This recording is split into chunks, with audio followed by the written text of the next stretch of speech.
ငယ်စဉ်တော်ချင်းကလေးပေါ်နေပြပြရဲ့မျက်နှာကြီးဘုရားရဲ့ပြပြရဲ့ပြပြရဲ့ရုပ်ပြန်မွေးတဲ့ဒီလိုများလိုက်မိခင်အနာမင်းကြီးစုဖတ်ပါလေတာရုတော်နေမကြီးတခုပြပြမျိုးစီချခဲ့တဲ့အလုပ်ကြီးကပန်းပန်းကြီးကိုအခက်အခဲဝိစာဇောဖွင့်အောင်ဘုတ်အတိပွင့်နေပန်းပွင့်လေးဝိစာဇဖွာဇောဖွင့်ဖူးလို့တော့ကောင်းစိတ်နဲ့မောင်းနှမလေးအချက်များတော့လည်းပေါင်းပြည့်ရဲ့မျိုးဆက်ရှင်ပြီးအစွမ်းကိုရှောက်လန်းလာစူးစမ်းပြီးတော့ပြိတ္တရှင်အကြောင်းကိုတိုးဝှေ့ပြီးဝင်ခဲ့ပါဘူးကောင်းစိတ်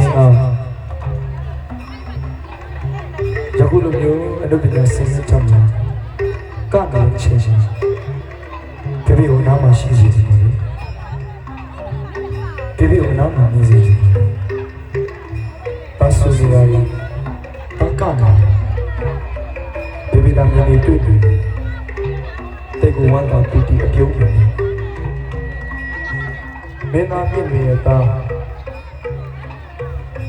ကောင်းစင်နေတာလေဒီလိုချစ်တဲ့မင်းသားတယောက်မျိုးသူမြင်နေတဲ့ခါကျရင်တိတ်ကိုပီတီဖြစ်နေတာကျွန်တော်ကောင်းစင်နေတာအောင်မြင်တဲ့မင်းသားတယောက်နာမည်ကြီးတဲ့မင်းသားတယောက်ဖြစ်ချင်အောင်မြင်တဲ့မင်းသားနာမည်ကြီးတဲ့မင်းသားကျွန်တော်တို့ဖြစ်ချင်ကျွန်တော်ဖြစ်ချင်တဲ့မင်းသားကျွန်တော်ဖြစ်ချင်တဲ့ဆန္ဒတစ်ခုရှိတယ်အဲ့ဒီຢာလေးကတော့အောက်ဆိုင်တို့ရဲ့တမင်းရှင်ဒီသားစုများပြိတ္တများရဲ့အချစ်ချစ်အားလုံးရတယ်မင်းသားတယောက်ဖြစ်ချင်တယ်အဲ့တော့ယခုလိုမျိုးမိသားစုတွေကိုကပ်ပြတ်ဖြုတ်ပြနေရတယ်မိသားစုတွေအပြုံးတွေမိသားစုတွေလက်ခုပ်ပေါ်ပါတယ်အများကြီးကောင်းစင်စင်လိုအပ်ပါဘူးအဲ့တော့မိသားစုရဲ့ချစ်လို့ခင်လို့ဆုချကြတယ်ဟောဒီအသက်ပြားတွေမွေးလို့ဆိုတော့ဘာမှမဟုတ်ဘူးကျွန်တော်အလုပ်ပညာကိုချစ်လို့ကျွန်တော်မင်းသားကကျွန်တော်မင်းသားကရဲ့ရည်ချက်ကကျွန်တော်အလုပ်ပညာကိုချစ်လို့